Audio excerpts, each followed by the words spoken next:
As 12th standard subject chemistry unit 4th unit lesson transition element and inner transition element.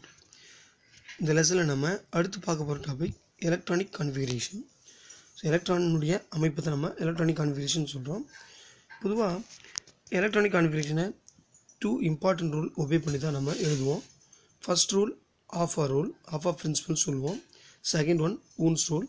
ஏற்கனவே சொன்ன மாதிரி Aufbau ரூல்ன்றது increasing ஆர்டரில் electron நம்ம orbital fill பண்ணுறது தான் ஆஃப் ஆர் வரையறுத்து சொன்னார். அதன்படி தான் நம்ம எலக்ட்ரானை ஃபில் பண்ணுறோம். ஊன்ஸ் ரூல் படி so 2 or more loops present ஆகிருந்தால் அந்த லூப்ஸில் ஃபஸ்ட்டு சிங்கிளாக எலக்ட்ரானை ஃபில் பண்ணிவிட்டு தென் பேர் பண்ணுவோம் அப்படின்றத சொல்லியிருக்காங்க. ஸோ இந்த கான்செப்ட் தான் நேற்று பார்த்தோம். அதுக்குன்படி நம்ம ஃபில் பண்ணும்போது d orbital and f orbital 2 வகையான எலமெண்ட் இருக்குது. இதில் டி ஆர்பிட்டால் வந்து டிரான்சிஷன் எலமெண்ட்னும் எஃப் ஆர்பிட்டால் இன்னர் டிரான்சிஷன் எலமெண்ட்டும் நம்ம வரையறுத்து சொல்கிறோம். இதனுடைய எலக்ட்ரானிக் கான்ஃபிகரேஷன் எவ்வாறு அமைஞ்சிருக்குன்றதை எக்ஸாம்பிளோடு பார்ப்போம்.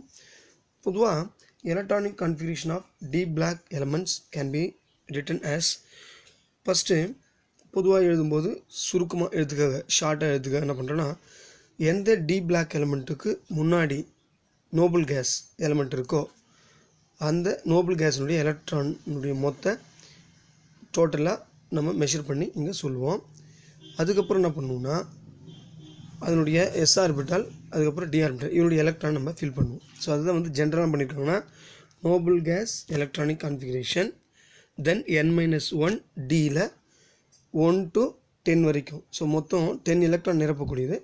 எந்த எலமெண்ட்டோ அந்த எலமெண்ட்டை பொறுத்து இந்த 1லேருந்து 10க்குள்ளே அதனுடைய எலக்ட்ரான் அமைஞ்சிருக்கும். அதுக்கப்புறம் ns 1 2. ஏன் இந்த 1 2 போடுறாங்கன்னா பொதுவாகவே 2 எலக்ட்ரான் எஸ் ஆர்பிட்டலில் ஃபில் ஆகும்.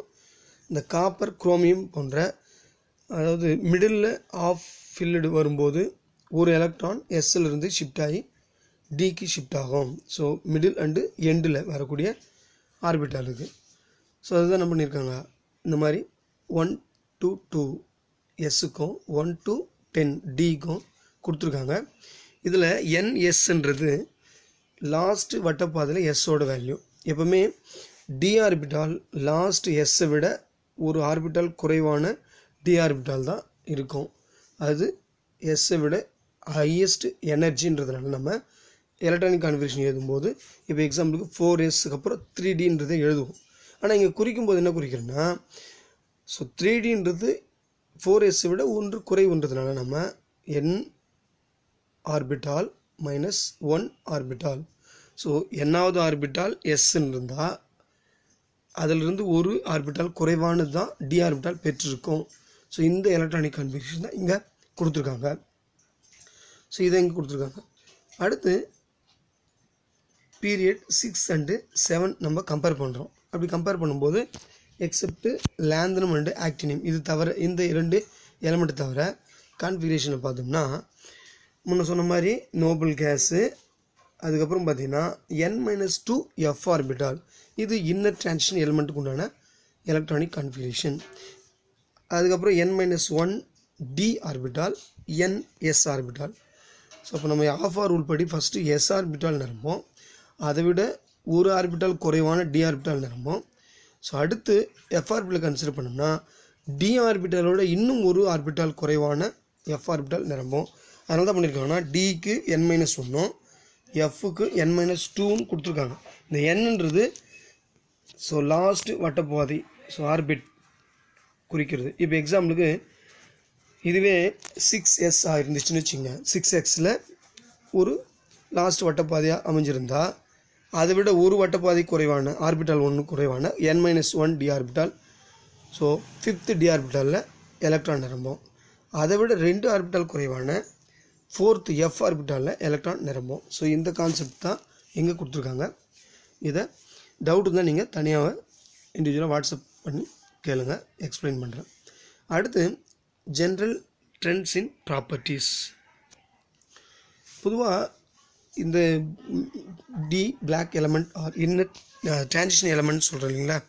டிரான்சிஷன் எலமெண்ட்டுக்கு சில ப்ராப்பர்ட்டிஸ் இருக்குது. அந்த பிஹேவியரை நம்ம இப்போ பார்க்க போகிறோம். First one metallic behaviour. பொதுவாக டிரான்சிஷன் மெட்டல்னு சொல்லிட்டோம், அது எல்லாமே மெட்டல் கேரக்டர்ஸ் தான். இருந்தாலும் மெட்டல் கேரக்டர்ஸ் எல்லாமே ஒரே மாதிரியான மெட்டலாக இருக்குதா டிஃப்ரெண்ட்டாக இருக்குதா பார்க்குறோம். அதன்படி பாருங்கள். ஸோ அதனுடைய கான்செப்ட் படி all the transition element are metals. பொதுவாக எல்லா டிரான்சிஷன் மெட்டலும் எலமெண்ட் எல்லாமே மெட்டலாக தான் செயல்படுது. Similar to metals, the transition metals are good conductors of heat and electricity. வெப்பத்தையும் மின்சாரத்தையும், ஸோ எலக்ட்ரிசிட்டியும் ஹீட்டையும் நன்கு கடத்தக்கூடியதாக இந்த டிரான்சிஷன் மெட்டல்ஸ் எல்லாமே அமைஞ்சிருக்கு. Unlike the metals of group 1 and group 2, all the transition metals except group 11 elements are odd. So இது ஒரு கான்செப்ட் கவனிங்க. பொதுவாக group 1 s block element, group 2ன்னு சொல்லுவோம். ஸோ இந்த ரெண்டுமே பார்த்தீங்கன்னா ஃபஸ்ட் ஒன் எஸ் குரூப் 1ல் S1 சொல்கிறது alkali metals, second one group 2ன்னு சொல்கிறது அல்கலின் எர்த் மெட்டல்ஸ் சொல்லுவோம். அல்கலி மெட்டலும் அல்கலி எர்த் மெட்டல்ஸும் ரொம்ப சாஃப்ட் மெட்டல்னு சொல்லலாம். ஸோ அதாவது சாதாரண நைஃப்லேயே கூட வெட்டக்கூடியத அளவுக்கு ரொம்ப சாஃப்டாக இருக்கும். இது போல் இல்லாமல் அன்லைக் கொடுத்துருக்காங்க பாருங்கள். இது போல் இல்லாமல் டிரான்சிஷன் மெட்டல் எல்லாமே பார்த்தீங்கன்னா ஹார்ட் கண்டிஷனில் ரொம்ப கடினமானதாக அமைஞ்சிருக்கும். இதுலேயும் எக்ஸெப்ஷன் குரூப் 11 கொடுத்துருக்காங்க. ஸோ பொதுவாக டிரான்சிஷன் மெட்டல் எல்லாமே ஹார்டு சார், அதாவது 1, 2 குரூப்பை போல் இல்லாமல் இருக்கும். ஆனால் இதுலேயும் 11th குரூப் எலமெண்ட்டு கொஞ்சம் சாஃப்டாக இருக்கும். இப்போ எக்ஸாம்பிள் ஒன்று புரியுற மாதிரி சொன்னோம்னா அயன் பார்த்திங்கன்னா ரொம்ப ஸ்ட்ராங்கானதுன்னு தெரியும். ஸோ இந்த மாதிரி வரிசையில் பார்க்கும்போது, ஆனால் கோல்டு ரொம்ப சாஃப்ட் மெட்டல்னு சொல்லுவோம். ஸோ அதாவது கோல்டு பிஸ்கட் கூட சொல்லுவோம், ஏன்னா பவுட்ரு மாதிரி ரொம்ப லேசானது. அதோட காப்பரை கலக்கும்போது தான் அதுனா அது ஹார்டாக மாறுது. அதனால தான் எக்ஸெப்ஷன் கொடுத்துருக்காங்க. இதை நீங்கள் நோட் பண்ணணும். Of all the known elements, silver as the highest electrical conductivity at room temperature. பொதுவாக இது ரூம் டெம்பரேச்சர்லேயே பார்த்திங்கன்னா சில்வர் ரொம்ப அதிகமாக மின்சாரத்தை கடத்தக்கூடியது, லாஸ் இல்லாமல் கடத்தக்கூடியதாக இருக்கும். அதனால தான் பண்ணியிருக்காங்கன்னா சில எலக்ட்ரிக்கல் செல் இந்த டெஸ்டிக்லாம் பார்த்திங்கன்னா சோதனை அடிப்படையில் நம்ம செய்யும்போது சில்வரை பயன்படுத்துவோம் அதிகமாக. ஸோ இந்த கான்செப்ட் ஞாபகம் வச்சுங்க. ஹையஸ்ட்டு எலக்ட்ரிக்கல் கண்டக்டிவ் எதுனா சில்வர். அதே போல் சாஃப்ட் மெட்டல் குரூப் எதுனா 11th குரூப் டிரான்சிஷன் மெட்டலில். ஸோ இந்த கான்செப்ட் நீங்கள் நோட் பண்ணிங்க. அடுத்து most of the transition element are hexagonal close packed, cubic close packed or body center cubic, which is the characteristic of true metals. உண்மையான அதாவது impurities இல்லாத மெட்டலாக இருந்துச்சுன்னா பெரும்பாலும் பார்த்தீங்கன்னா எக்ஸோகோனல் HCP பேக்கடாக இருக்கும்னு சொல்லியிருக்காங்க.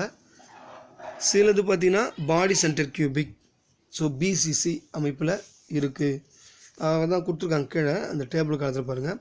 ஸ்காண்டியம் HCP அந்த கிறிஸ்டலோட ஸ்ட்ரக்சர். ஸோ ஸ்காண்டியம் மெட்டல் உருவாயிருக்குன்னு வச்சுங்க. அந்த மெட்டல் ஸோ சாலிட் ஸ்டேட்டில் இருக்குன்னா அது கிறிஸ்டல்னு சொல்லலாம். அதுதான் என்ன பண்ணியிருக்காங்கன்னா HCP ஷேப்பில் ப்ரெசென்ட் ஆகிருக்கு ஸ்ட்ரக்சர் சொல்லியிருக்காங்க.